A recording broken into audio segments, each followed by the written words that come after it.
Morning. We are learning Pasha Sa'eh 1991.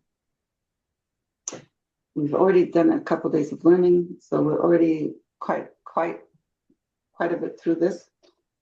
We're paragraph 9. Yesh lo sif, there was adding to what we've learned till now. Hakesha v'ashaychut Parshat Re'eh. How's the Parsha of Re'eh, the Parsha that we're in now, and Chodesh Elul, the month of Elul, to that year, actually. So that year was 1991, the year which the Rebbe declared and said the acronym of the year is the year that I will show you wonders. It was the year of the Gulf War. And the Rebbe kept saying there's wonders and miracles being produced and shown, and it's a year, auspicious year for Geula. So how is this week's Torah portion and the month of Elul, which the Rebbe spoke about yesterday, the day before, we learned them. In general, the recap is talking about how our service of human beings, man on earth, can be done not just in a slow baby step progression from below to above, but also in the way of Dodili, which signifies above to below, which is the Rebbe says in our service signifies that we're working and serving and operating Hashem beyond our limitations, limala mimida v'agvala, beyond limits and finitude and natural progression of things. So it's possible, and we had a nice, wonderful discussion yesterday. Chavaracha, welcome with Chavaracha and women, whoever stayed on late. We were discussing the idea of serving Hashem.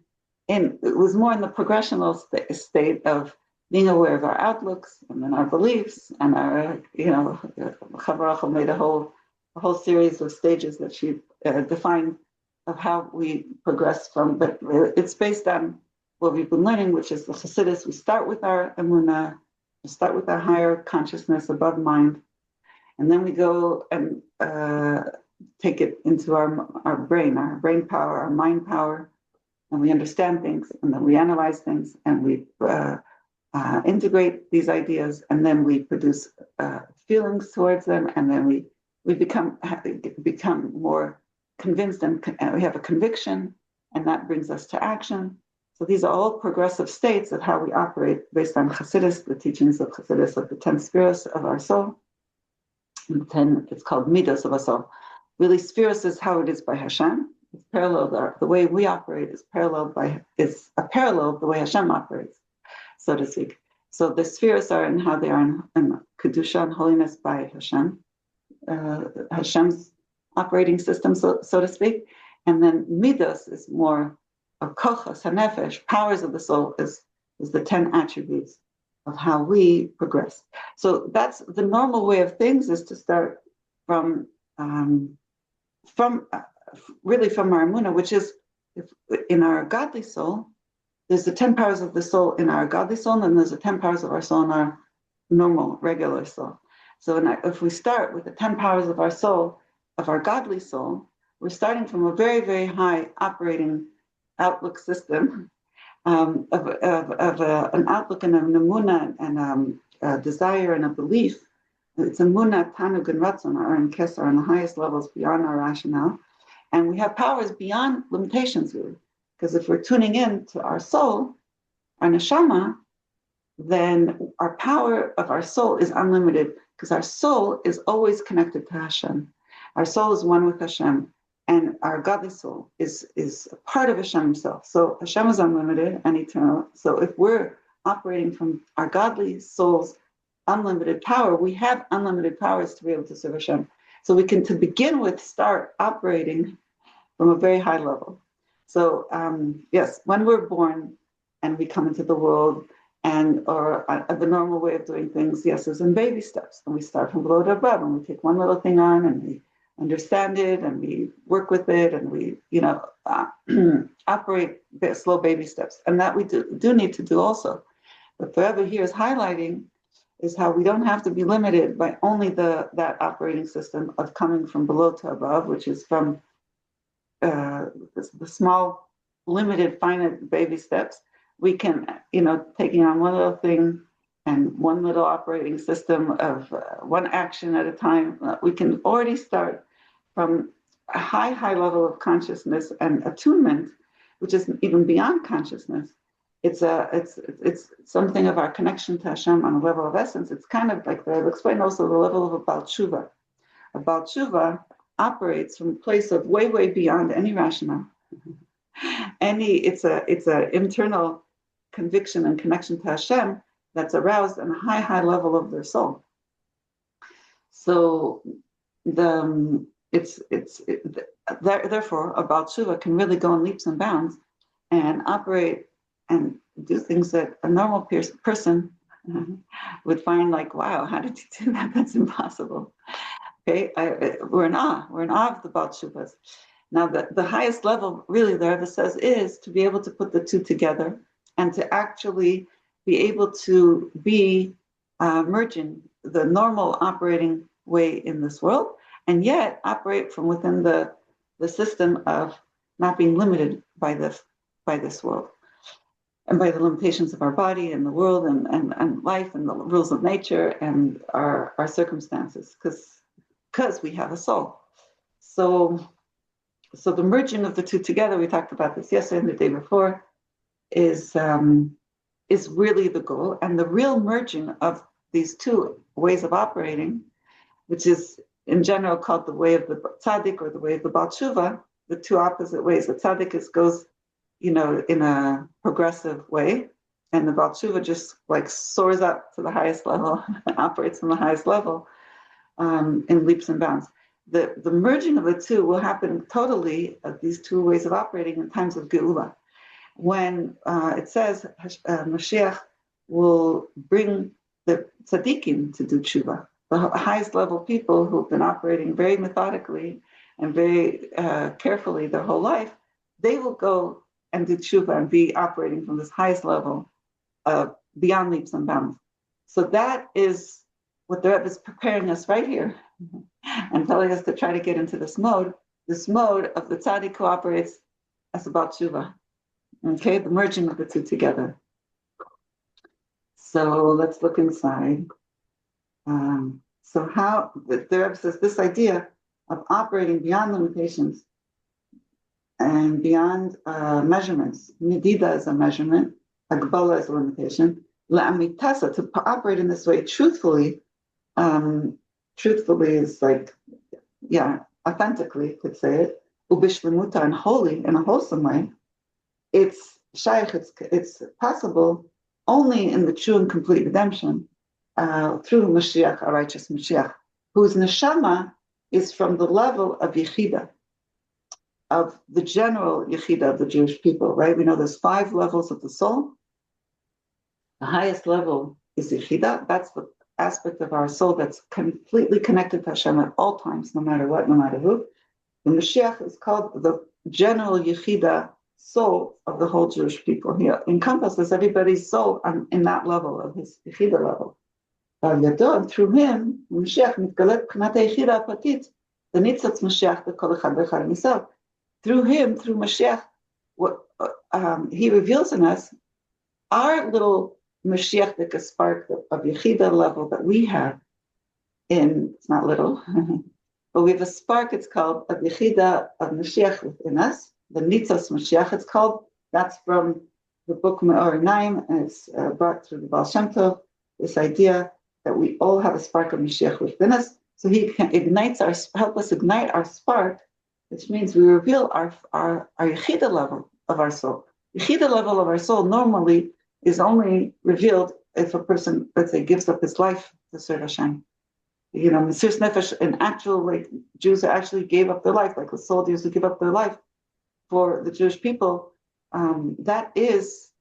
they're operating from the level of Yechida. The fact that they've been willing to go to battle and give up their lives, that's operating on the level of Yechida.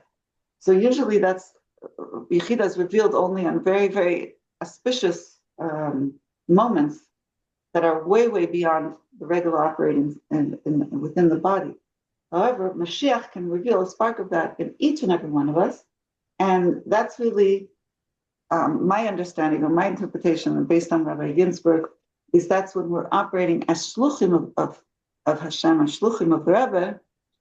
As a shliach, we are operating on that level of yechida, which is beyond rationale, beyond what makes sense. Rabbi Wolffe just came by yesterday to drop off his phone for my husband to check, and he told us he got these answers in the Rebbe's letters about buying a building, which he was totally not prepared or ready to do. He was barely making it month to month, and here the Rebbe is telling him to buy a place in the center of LA, right here, Beverly and Laverne. But he's going to go for it because that's what a shliach does. He got very clear answers and guides, and there's a place available for sale right down the block from where he is. It's similar.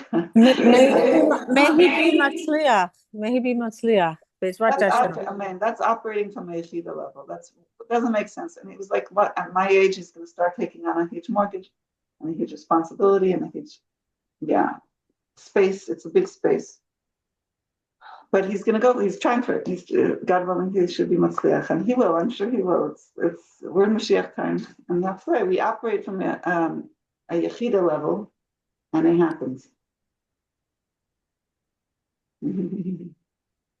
And when we took on this house, it was only because I was thinking you did the same. Yeah, we just only because we know that this is our shlichus. We wouldn't have normally rationally done it otherwise. As elderly people, we could just retire nicely with our savings from our houses and live comfortably and in a simple way, without the stress of having a mortgage. But we knew that the Rebbe wants us to establish our roots here in LA, doing our operating from here with an established place where people can come and feel comfortable to get their, it's like Rabbi Wolffe came by. It was the first time he actually came in our apartment. I would never have invited him. But even he felt comfortable coming to our home, just sitting and making l'chaim and discussing. And this is exactly what we want to have. So he was our first Kohen here.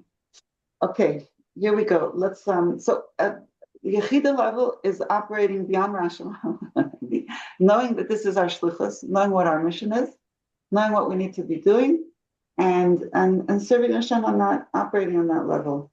God willing, Hashem makes it happen beyond rational levels. So this power we get from the Moshe Rabbeinu, from the Rebbe, from the Mashiach of our generation.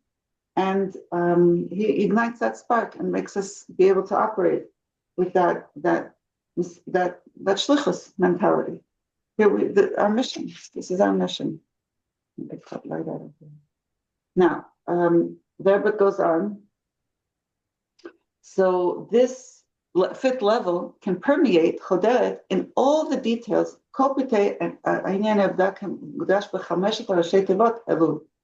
This fifth level permeates all our levels of serving Hashem.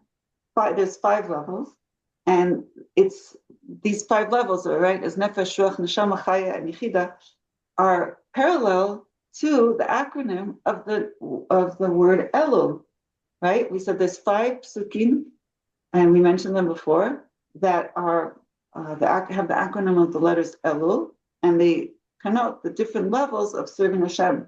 One is prayer, one is kind deeds, one is learning Torah, and one is tshuva, and one is geula. Okay, 5 levels. The Indians in Mudgash B'Yotov B'Shabbat Rosh Chodesh Elul B'Shana Zeh. So that year, Shabbos came out on Rosh Chodesh Elul, and he says very auspicious. Why? Because aside from the aspect of Achakela B'Chol Yom She'avo, that we have to wait for Mashiach every day, that he can come any day. But the fact that especially that says since all the times for Mashiach to come have already transpired, have already happened. The single calling in Nabba that we finished everything that needs to be done. Like that was said, like we've spoken a number of times. We're in a special auspicious year, which the acronym of it is Hayot Shnas Niflos. I know the year of I will show you wonders. He makes it Chametz and Tzayim and in the float, like it says. Like the days that you came out of Egypt, I will show you Ar'ena Niflos. I will show you wonders. So, which is really what's happening now. This year, Hashem is showing us tremendous, tremendous wonders that I just had a flash. when I'm tired at the end of the day, I'll go sometimes and look at little clips that people send around and post, right, of what's going on because I'm looking for miracles. So there's a funny one. There was just now the summit when everybody's around the president are in awe that they've managed to get all these European leaders to come together and unite, in order to come to a way of bringing peace into between Russia and Ukraine, right? So as they're all sitting there at this huge table in the White House, which was pretty awesome to get, they were all very in awe that in such a short amount of time, they were after the president's meeting with Putin, he was able to gather all the European heads of state all together within like 36 hours. It's really what it was. And that was one miracle, but that they all recognized was miraculous. And they were in wonderment of that. As they're all sitting there together, something very funny happened. President Trump pointed and showed the people around him, look at that picture on the wall. There's this huge picture of him with it when he was shot at, and his ear is bleeding, and he's like with his hand. They made a huge portrait of it, and he's pointing to it so that everybody should see his face. It's just he's pointing to them the wonders. Okay, that's how I interpret it. That's how I see it. Look at that miracle. Look what happened. I was saved. This is So we were living in wondrous, miraculous times where peace is coming into the world in ways that nobody expected could happen or would happen. And miracles upon miracles. Yes. And it's very, very auspicious times. So aside from the fact, the Rebbe says, aside from the fact that every day we're supposed to wait for Mashiach, like it says, I wait for him every day that he could come. That's part of the Ani Mamin that's printed in the Sidurim, in the prayer books, and it's brought from sources, from Chabakuk, from the prophets, and it's brought in Pershah Mishnayos of the Rambam and Sanhedrin, and it's brought in his introduction to this 12th, so the 12th principle of faith. So that is a foundational thing for every day. But when we're in a year that Hashem is showing us wonders, it makes it even more more special to really be strongly in this mode of Mashiach. And especially that it says after in the year where it's the acronym is I will show you wonders. And also we've done everything that needs to be done. The Rebbe said, like we've spoken many times, for Mashiach to come already. We've seen in actuality many wondrous things, many miracles, whether it comes whether it's our own personal geula, our own personal redemption, and the collective redemption of the Jewish people, including and especially when it comes to the people in that country that I was talking about, Russia, many people were able to come out from the constraints into the open, they were able to leave Russia. This is 1991. So I says, look at all these people who were, were able to come out of that country. Simply put, not just physically they were able to come out, they were able to come out to live freely as Jews. Jewish life, according to our mitzvahs, they weren't allowed to in Russia for 70 years. I remember, so my teacher was Rebbe. I think I told you this a long time ago, but whoever didn't hear this, when I was a teenager, I would sit with Rebbe Nanas and learn with him almost every day. He was, born in 1897. So when I was a teacher, he was, in his late 80s when I was a teenager. And he would sit there and every time he made a blessing, he wasn't blessing that Mashiach should come. Mm-hmm. His blessing was, the l'chaim and the prayers was that the Jews should come out of Russia. Okay, this is in the 80s. And because he knew people in Russia that were still stuck there. And he himself was stuck there for many years. And he only got out in a miraculous way. The Rebbe intervened.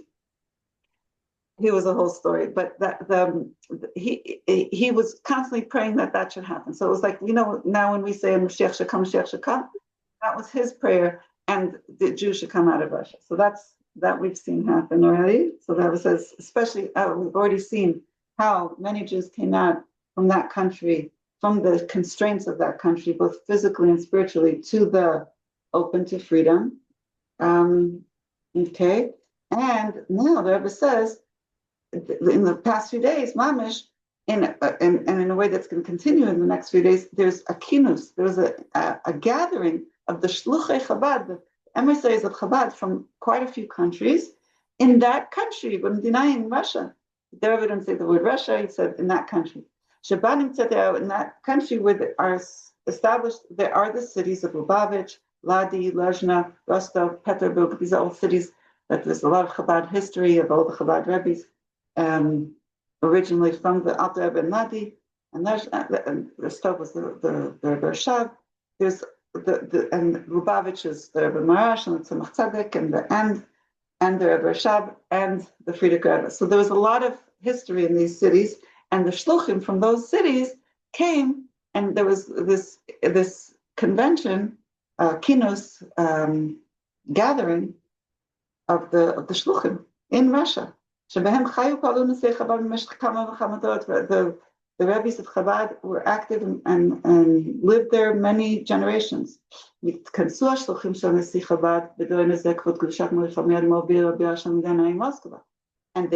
shluchim got together, the shluchim of the Chabad Rebbes got together in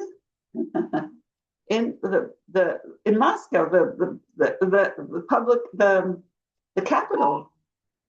I'm sorry, it's just an amber. Yeah. Okay. So they came. They're in Moscow, all together, the capital, and for what purpose? In order to increase more strongly and more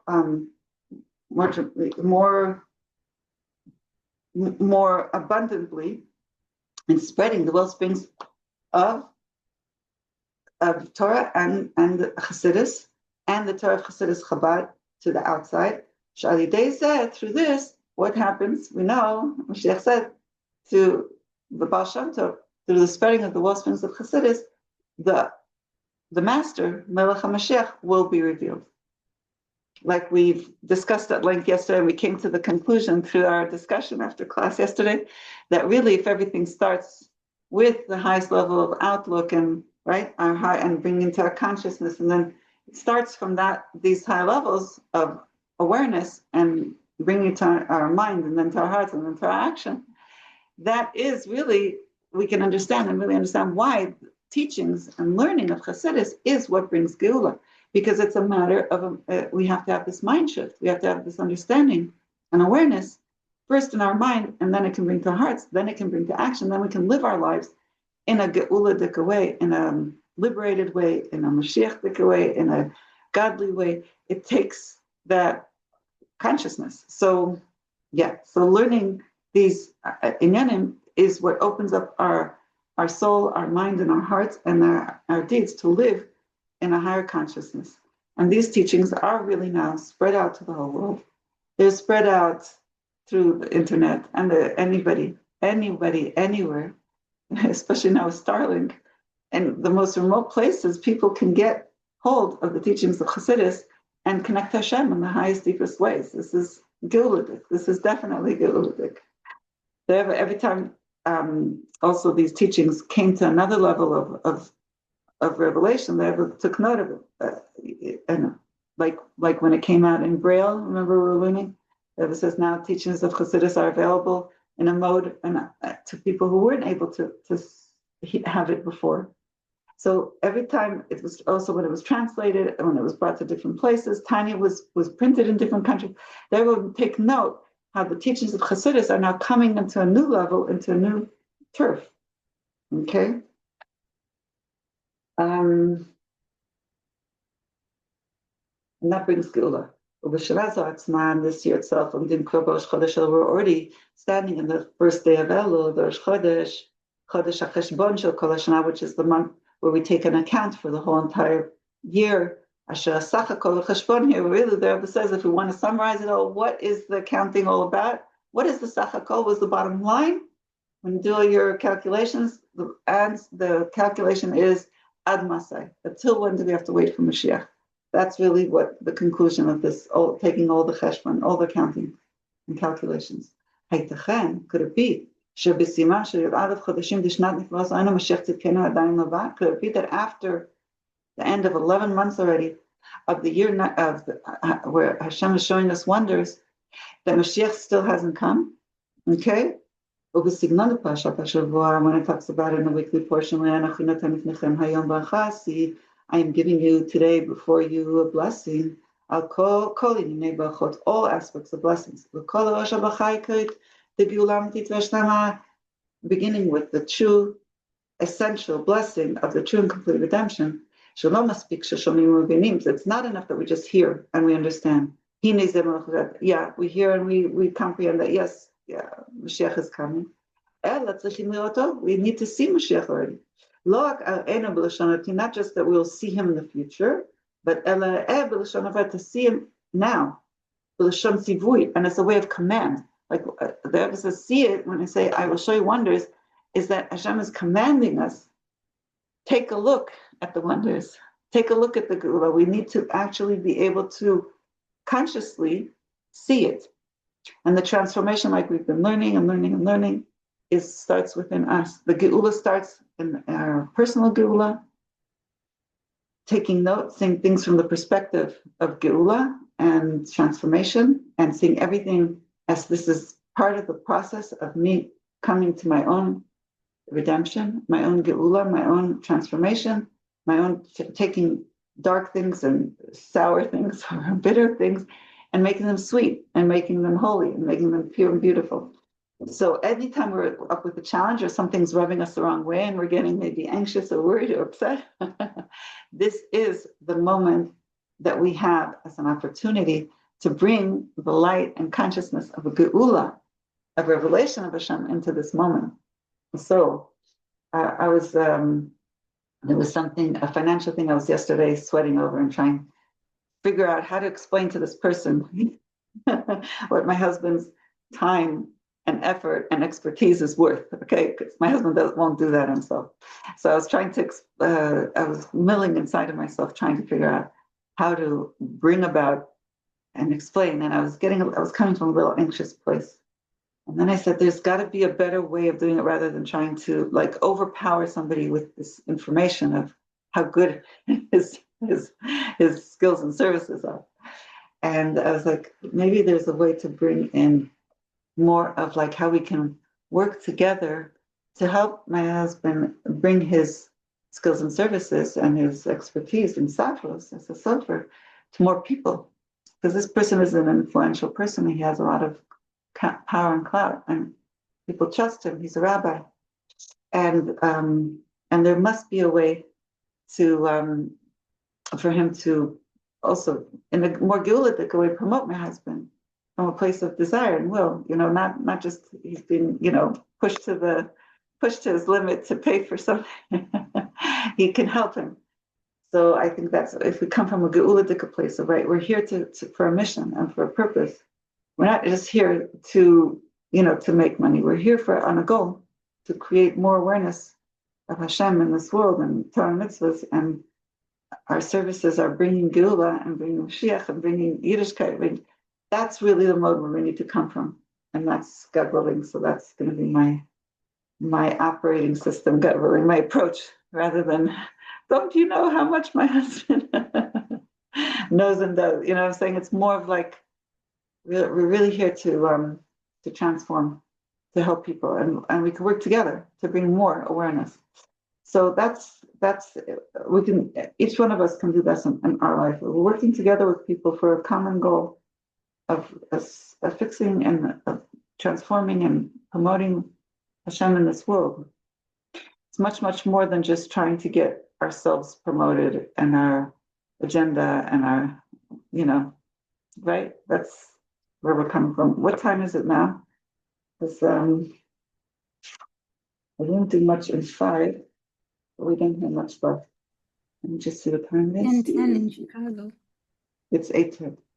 Okay, here. 8:10. Here a little bit more inside. So there was saying the Sachakol, bottom line is how long do we have to wait? Ad Masai. Mashiach hasn't come yet. Like we're still struggling over here with our little transformative moments over here. The Signan Parashat HaShavua, like it says in the Parsha, the Parsha says, see, I am giving before you a blessing today. Which is all the blessings. First, the main blessing of the true and complete redemption. It's not enough that we hear and we understand that that here the King Mashiach has come. We need to see Mashiach with our own eyes. Not just to see him in a futuristic way, to see him now. Presently, and it's a command to see Mashiach is not just Hashem will show him and reveal him to us, but they're saying it's a commandment. It's Hashem is telling us we must operate in a way that we're looking and searching and seeking and to see Geula and see Mashiach. That is a very strong message. The Rebbe now ties it to the Shabbos, that Shabbos, especially the Shabbos of the 7 weeks of comfort. And it's the first day of Rosh Chodesh Elul, that Shabbos. And Rosh Chodesh, she says, is in general, is connected with Geula. By the way, this coming Sunday is Sunday is Rosh Chodesh, Sunday and Monday. So the Rebbe says Rosh Chodesh is connected to Geula, because it says that in the future, we're gonna be renewed, like the Jewish people are going to be renewed, similar to the way the moon is renewed every month, right? Becomes whole and full every month, and then renews, disappears, and is seen again. So it reappears. So it's renewed every month. Especially the Rosh Chodesh of the month of Elul, which comes right after the month of Menachem Av, which is the name of Mashiach. Menachem is the name of Mashiach. Like we said, the Mazel of Mashiach is born on this month spiritually. And the Mazel of Mashiach of that month of Menachem Av is Arya, is a lion. Hashem Shabo Yava Yezakadosh Baruch Hu, like it says, Hashem, who's called a lion, will come and build the Ariel, which is the Ari means lion. Also, he'll build the Bais Hamikdash. Especially when we're on the 30th day of Menachem Av. So the 30th day of Menachem Av will be this Sunday. It's the final Sachakol, bottom line of the whole month of Menachem Av. Even the undesirable things that happen in Menachem Av, they're only in order for the Arya, the lion, to come and Yivna to build the Bais Hamikdash, which is called Arya. It's also Rosh Chodesh is connected to the month of Elul. Aleph Arya, who are Shetavot Elul. The Aleph of Arya, of lion, is also in the acronym, is also part of the acronym of the month of Elul. It starts with Elul. Parshat Eretz, the Parsha of Eretz, see Shegulai, Bofen Shaliah will see the Geula, like we mentioned in just now, that Hashem wants us to see and look for the Geula. And the Rebbe says it's more than just we're shown, but we actually are commanded to see the Geula, to take note and look for it. Like it's mentioned at the end of the festival of Sukkot, which ends in Shmini Atzeres. Here again, the Rebbe is talking about Shmini Atzeres. We know the 8th is connected to Geula. Like Shmini Atzeres, Shmini is the 8th. It's the 8th day. Sukkot is 7 days, and Shmini Atzeres is the 8th day, where Hashem says, I don't want you to leave, stay with me. It's Hashem and us connecting on a very intimate bond. And like we know, also Shmini, 8th, is connected to Geula, which we know that the 8th, the kinnor, the harp of Mashiach will have 8 strands. I really want to get a harp. That's one of my things one day, and planning to hopefully have a harp. A good idea. Yeah. The kinnor will remind me of Mashiach and Geula, and and be present with Mashiach and Gula. The eighth the keynote, it talks about the keynote of the harp of Mashiach. And Gashkan Baftar is emphasizing the Haftarah, the Afshik Shechal Shabbat, Shabbat Rosh Chodesh, or En Maftim B'Shabbat Nechamta, and Yasa El B'Pashat Baftar Shabbat Rosh Chodesh. Harigam Baftar B'Shabbat Rosh Chodesh שייכת לתוכן העניין דנחמת. כי נוסף לכך שהיא ספר ישעיה כולו נחמת, מתפרש בעניין הנחמה. Okay, I will. We do have a lot of time tomorrow and Friday, so I don't have to continue. We could do this about the comfort of the 7 weeks of comfort, the Haftarah, and all this, how it's connected to the Haftarah of the week. And okay, let's do this tomorrow, okay? Because I do have an appointment at 9, and I want to still have time to discuss. So we're in the middle of paragraph 10. We just started 10, but we didn't really get into it. Okay, so we could start 10 over again. Or we started the first paragraph of 10. And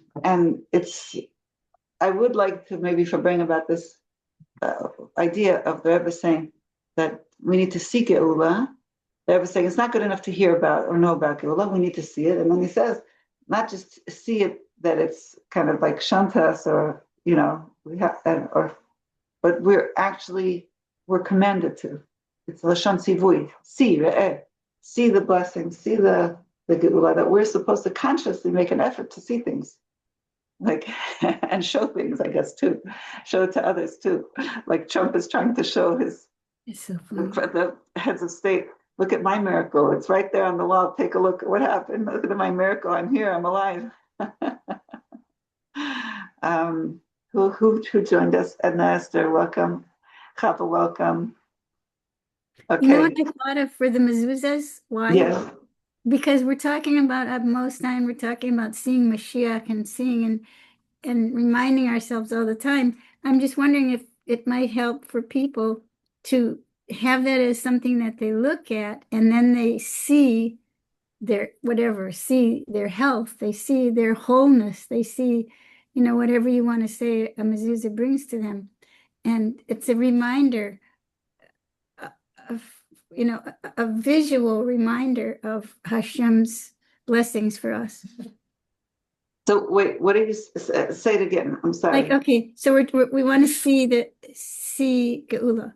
Yes. Okay, then I want to stop at, we want to see, okay? What do you want to say to them that they see when they look at a mezuzah?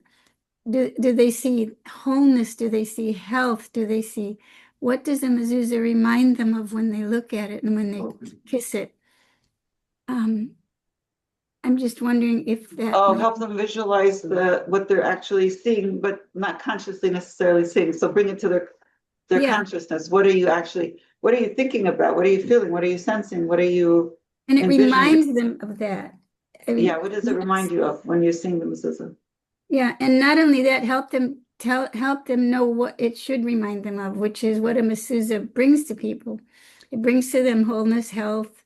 It brings to them, blessings from Hashem. And just look, this is a blessing from Hashem. Just every time you look at it, you get this power, atomic power.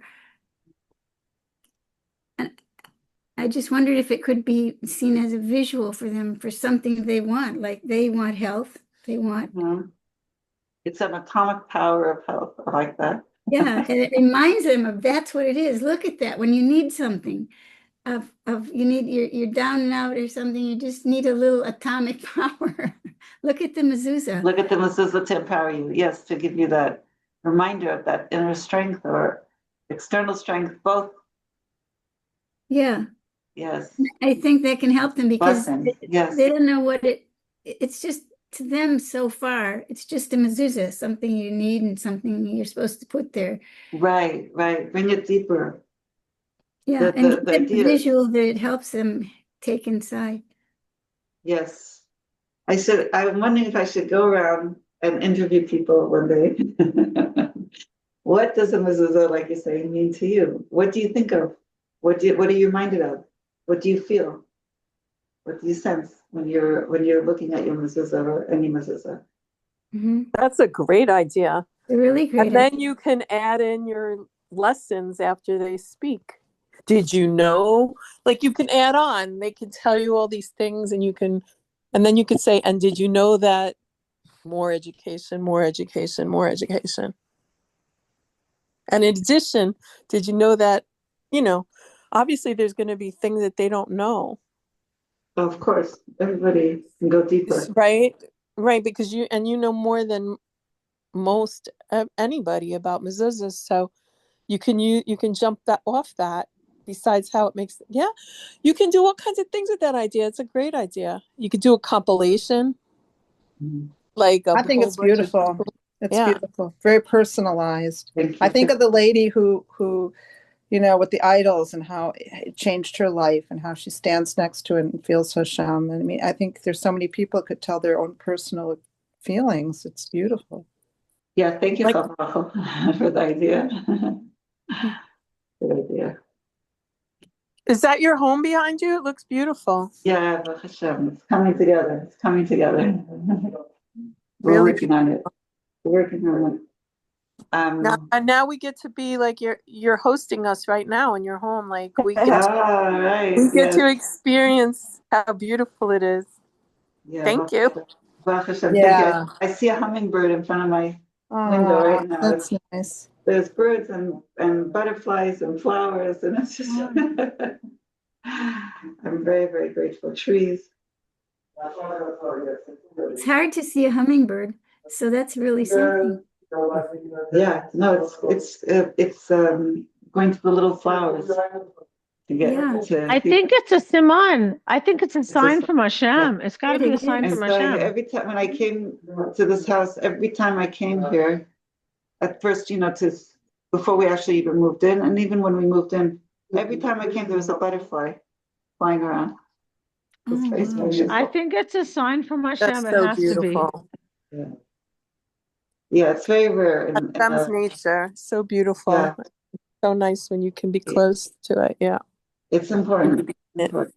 Instead of away from it, it's like I love homes with windows, and I don't like people always pine away for being high up and being in a penthouse. I'm like, no, low down, like where you can feel Hashem's earth. Yes. See the blessing shining. Yeah. See Hashem's world in close up. Yeah, not detached. We're right here. Not behind walls. Yeah, Baruch Hashem. You know what? I think we could even see it. We see all the trees out your windows. Oh, very good. You know what? The recording is still on.